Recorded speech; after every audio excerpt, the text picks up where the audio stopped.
Hello students,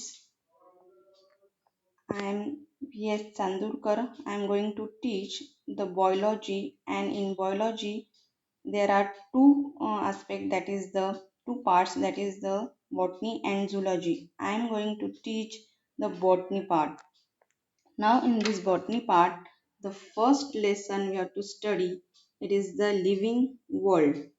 Now we all know what is the living and non-living. Okay, now there are some characteristics of living which are found in only living, not in the non-living things. Now, what are these characters? that कोणते कोणते character आहे जे character लिव्हिंगला living हे सांगतात. ठीक आहे, define करतात. The first character that is the growth, reproduction, metabolism, consciousness, cellular organisation. Growth, reproduction, metabolism, consciousness and cellular organisation हे काय करतात, हे जे कॅरेक्टर्स आहेत हे लिव्हिंगला डिफाईन करतात.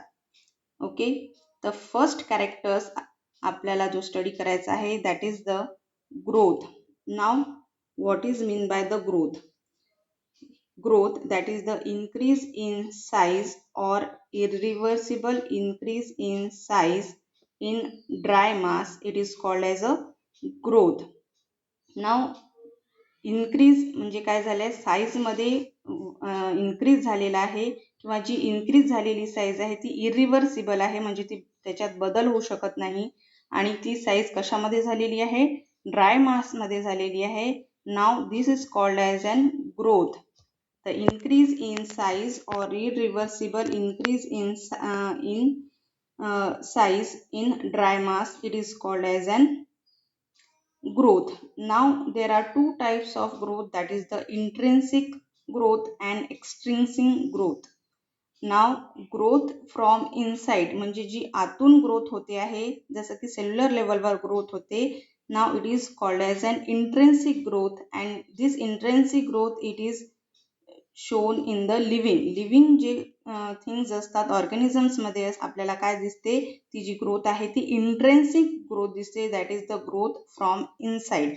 नाव second type of growth it is the extrinsic growth and growth from the outside. जी ग्रोथ आहे ती आउटसाइड मधून झालेली आहे, ती नॉन लिव्हिंग मध्ये आपल्याला दिसते. This is called as an extrinsic growth. Then at certain point of time the molecules, organs, system begin to lose their effective working and become old. आता काही वेळेनंतर किंवा एका सर्टन पॉइंट मध्ये काय दिसतात आपल्याला, जे मॉलिक्युल्स आहेत, ऑर्गन्स आहेत, सिस्टीम आहेत, ती त्यांची जी इफेक्टिव्ह वर्किंग आहे ते लूज करतात आणि त्याच्यानंतर दे बिकम ओल्ड. नाव या प्रोसेसला म्हणतो आपण this is ageing process. This is called as an ageing process. ही ग्रोथ जी होते त्याच्यानंतर काय होत असते, एजिंग प्रोसेस होत असते. ठीक आहे. Now only the growth can not define the living, म्हणजे एकाच कॅरेक्टरिस्टिक्सवर आपण सांगू शकत नाही की ग्रोथ आहेच म्हणून ती लिव्हिंगच आहे असं सांगू शकत नाही. That is why the growth it does not only define the living. हे नुसतं only growth cannot define living characteristics. Okay, then second characteristics it is the reproduction. Now in reproduction life has to continue, hence giving birth to their own kind. ठीक आहे. आता life जे आहे ते continue राहायला पाहिजे, त्याच्यासाठी जे लिव्हिंग ऑर्गॅनिझम्स आहेत किंवा काय म्हणू आपण त्याला लिव्हिंग थिंग्स आहेत, ते काय करतात, giving birth to their own kind, त्यांच्यासारखे ते अदर काइंडला बर्थ देतात. Now this is called as an reproduction. It is possible due to the reproduction. यालाच काय म्हणू आपण, की जे काय होतं की giving birth to their own kind आणि याच्यामुळे लाईफ कंटिन्यू राहते, त्यालाच काय म्हणू आपण, रिप्रोडक्शन म्हणू. It is means of the asexual or sexual manner. This ensures the continuity of race. हे काय करतं की continuity of race ठेवतं. ठीक आहे, की ब जे लाईफ आहे ती कंटिन्यू राहणार आहे at means of the reproduction. जसं की आता डॉग काय आहे, give birth to puppy, cat gives birth to kitten, म्हणजे ज्यांचे जे आहेत ते त्यांच्यासारखेच यांना जन्म देतात किंवा बर्थ देतात, त्याला काय म्हणू आपण, रिप्रोडक्शन म्हणू. ठीक आहे, पण reproduction, only reproduction can not define the living. मग नुसतं रिप्रोडक्शन झालं म्हणजेच काय आहे की लिव्हिंगचं डिफिनेशन होत नाही.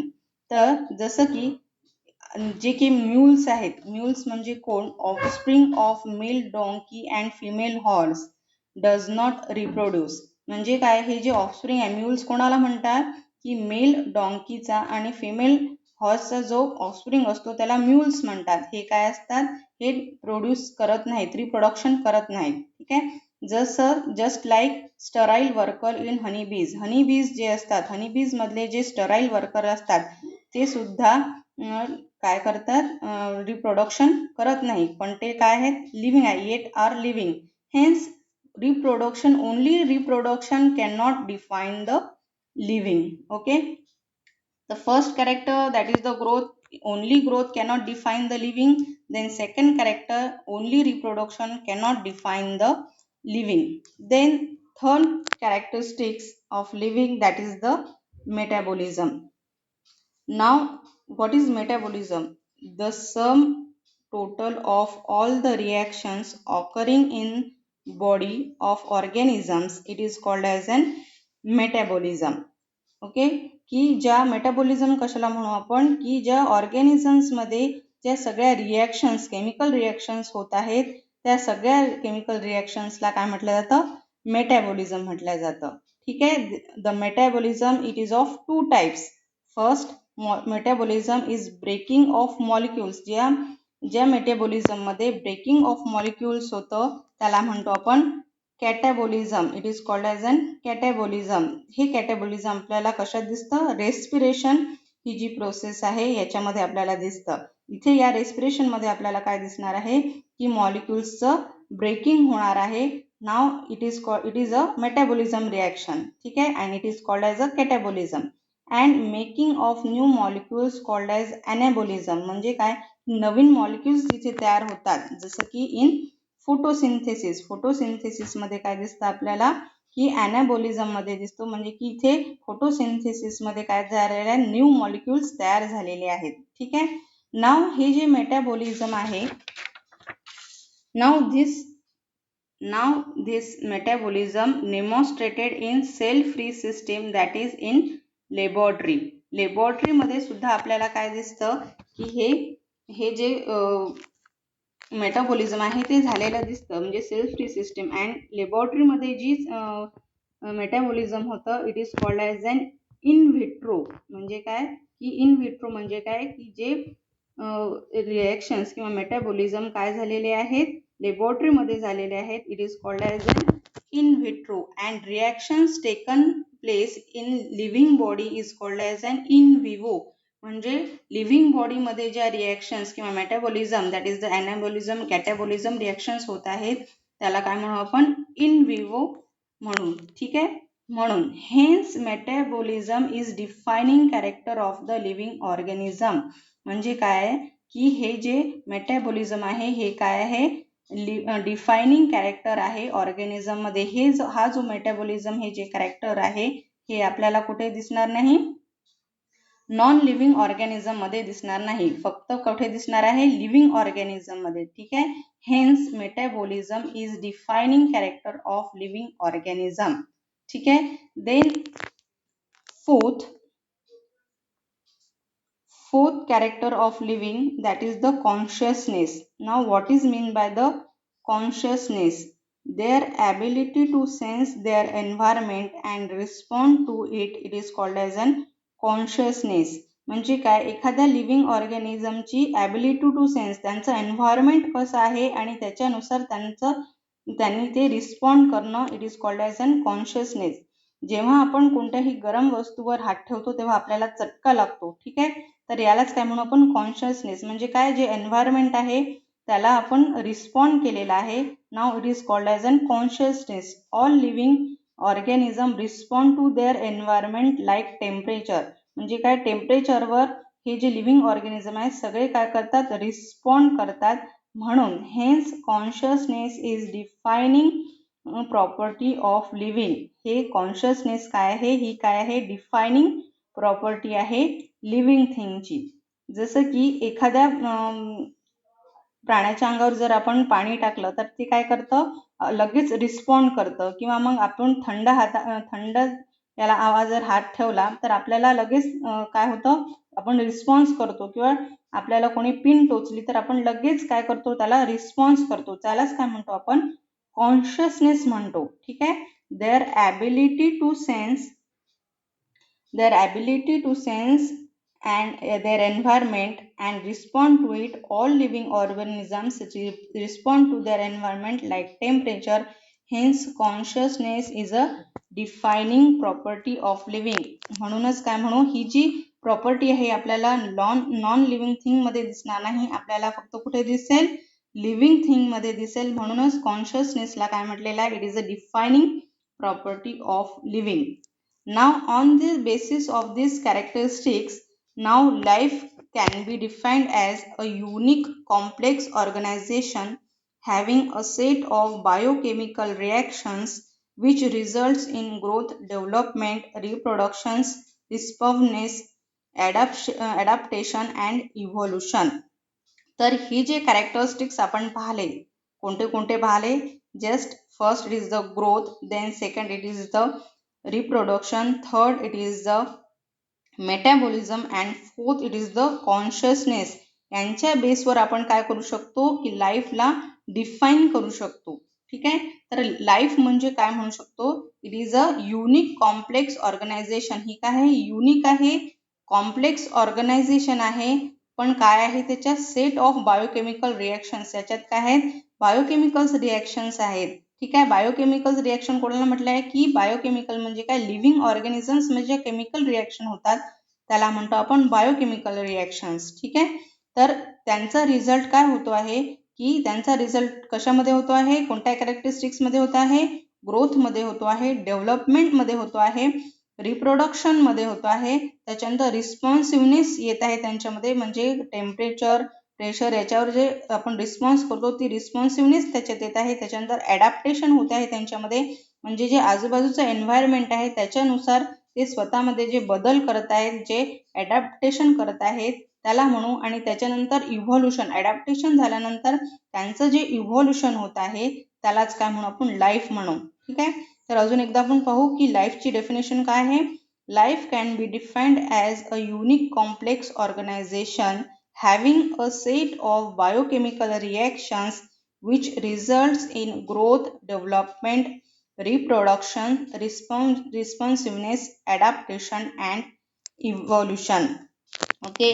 नाव आता आपल्याला समजलेली आहे की लाईफची डेफिनेशन काय आहे. ठीक आहे.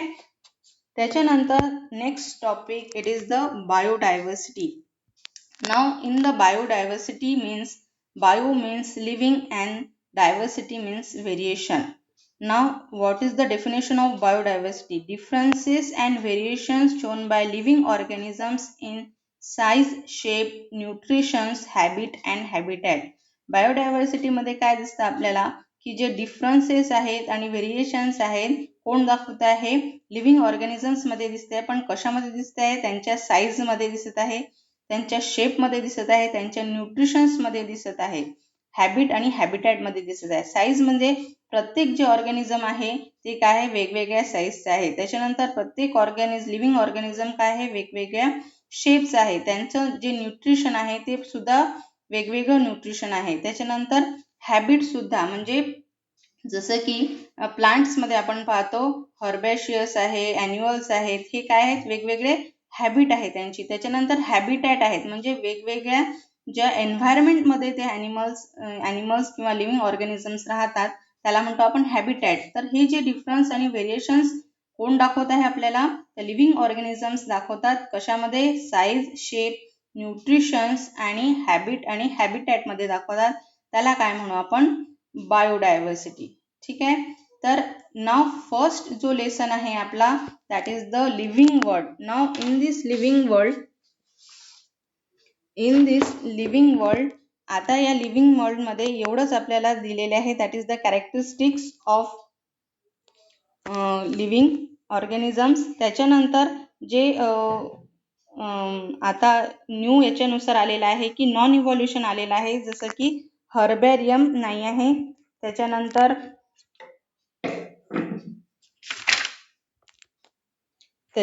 हर्बेरियम, त्याच्यानंतर बॉटनिकल गार्डन्स, त्याच्यानंतर म्युझियम्स, त्याच्यानंतर झुलॉजिकल पार्क्स, त्याच्यानंतर बायोडायव्हर्सिटी पार्क्स हे काय आहेत, आणि की हे जे आहे फर्स्ट लेसन मधले ते काय केलेले आहेत, डिलीट केलेले आहेत. फक्त आपल्याला काय स्टडी करायचं आहे लिव्हिंग वर्ल्ड मध्ये that is the characteristics basic properties of life study करायचं आहे.